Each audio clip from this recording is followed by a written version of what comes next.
Innal hamdalillah nahmaduhu wa nasta'inuhu wa nastaghfiruh wa na'udzu billahi min syururi anfusina wa min sayyiati a'malina man yahdillahu fala mudhillalah wa man yudlil fala hadiyalah. Asyhadu an la ilaha illallah wahdahu la syarikalah wa asyhadu anna Muhammadan abduhu wa rasuluh amma ba'du.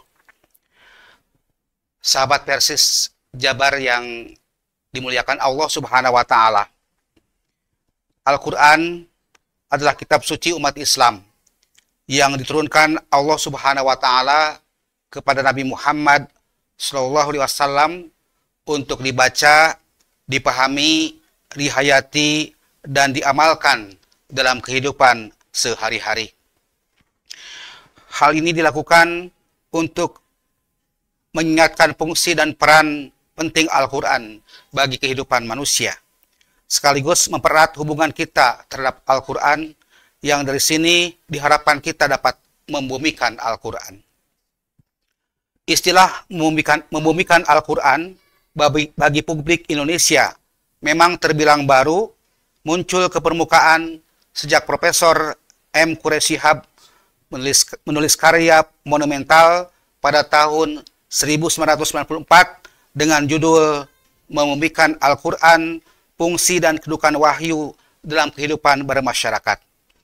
Kalimat itu lantas populer di kalangan cendekiawan, mahasiswa, dan tak terkecuali para juru dakwah atau para juru da'i. Membumikan Al-Quran maknanya ialah mengimplementasikan, mengamalkan nilai-nilai luhur kitab suci Al-Quran dalam kehidupan sehari-hari.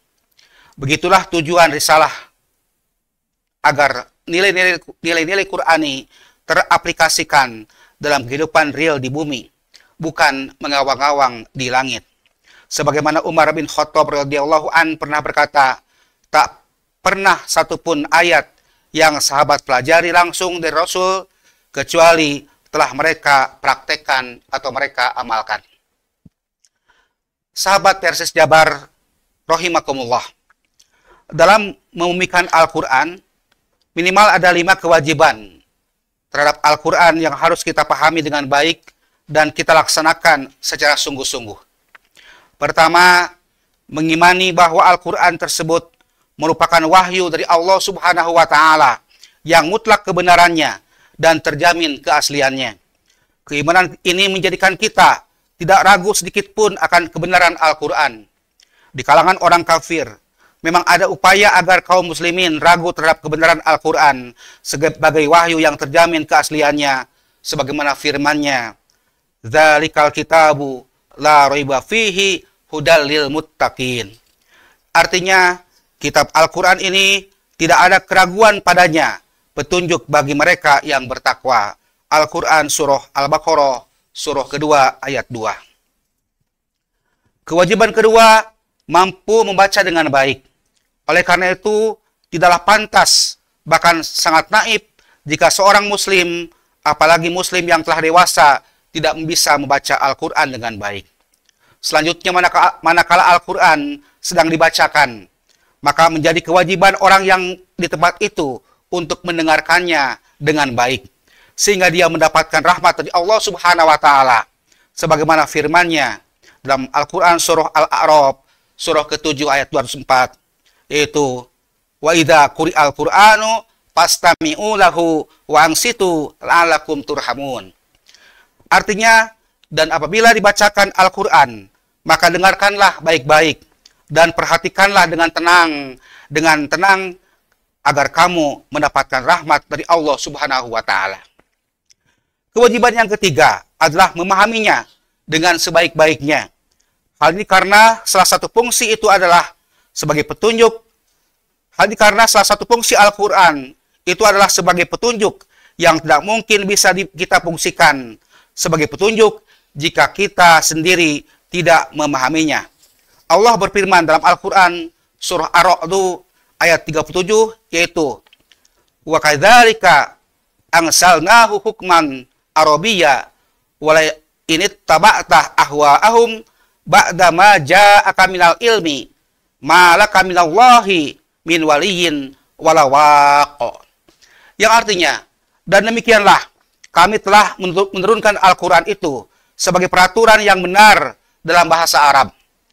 Dan seandainya kamu mengikuti hawa nafsu mereka, setelah datang pengetahuan kepadamu, maka sekali-kali tidak ada pelindung dan pemelihara bagimu terhadap siksa Allah Subhanahu wa Ta'ala. Untuk memahami Al-Quran dengan sebaik-baiknya, tentu saja kita harus melakukan kajian secara serius. Pendekatan memahami Al-Quran dapat kita lakukan dengan memahami istilah-istilah atau kata-kata kunci yang terdapat dalam Al-Quran, tema-tema tertentu, kasus-kasus, sejarah, serta berbagai persoalan lain yang disoroti oleh Al-Quran. Termasuk upaya untuk memahami Al-Quranlah dengan cara menafsirkannya yang bisa kita tafsirkan melalui para pendapat, para mufasir, dari mulai para penafsir klasik dulu, kemudian para penafsir kontemporer pada saat ini. Kemudian yang keempat, mengamalkan Al-Quran dalam kehidupan sehari-hari. Inilah pembuktian utama dalam hidup bersama Al-Quran. Bila pesan-pesan Al-Quran telah kita laksanakan dalam kehidupan ini, maka jadilah kita sebagai Al-Quran yang berjalan. Al-Quran yang hidup. Kita tentu tidak ingin kalau doktrin Al-Quran hanya terdapat dalam lembaran mushafnya saja. Allah Subhanahu wa Ta'ala berfirman dalam Al-Quran surah Al-An'am ayat 153, yaitu wa anna hadza sirati mustaqiman fattabi'uhu wa la tattabi'us subula fattafarraqu bikum an sabilihi dzalikum wasaqum bihi la'allakum tattaqun.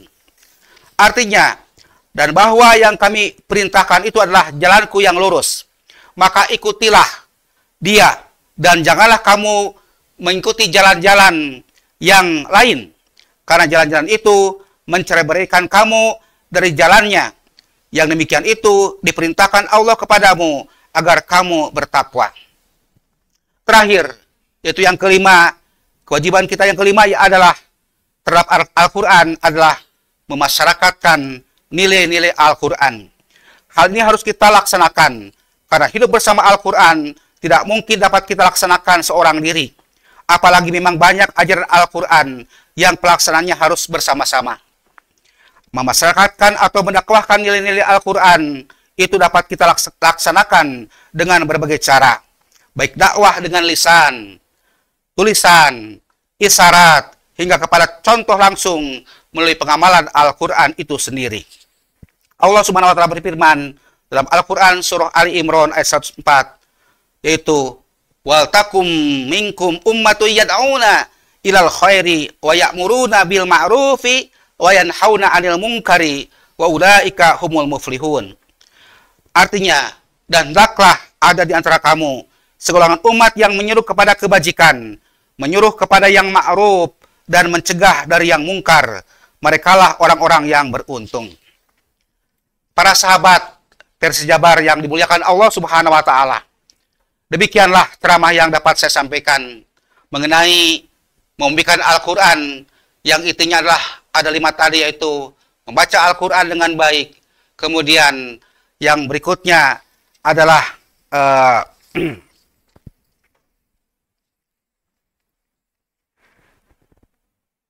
yang pertama adalah mengimani Al-Quran itu adalah wahyu Allah Subhanahu wa Ta'ala.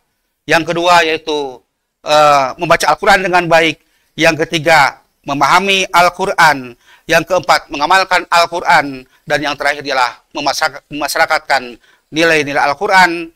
Mudah-mudahan kita semuanya dapat membumikan Al-Quran dengan sebaik-baiknya. Demikianlah ceramah yang dapat saya sampaikan. Terima kasih atas segala perhatiannya. Mohon maaf bila kehilapan dan kekurangan. Rabbana atina fid dunya hasanah wa fil akhirati hasanah wa qina azabannar. Aqulu qouli hadza wa astaghfirullahi wa lakum. Wassalamualaikum warahmatullahi wabarakatuh.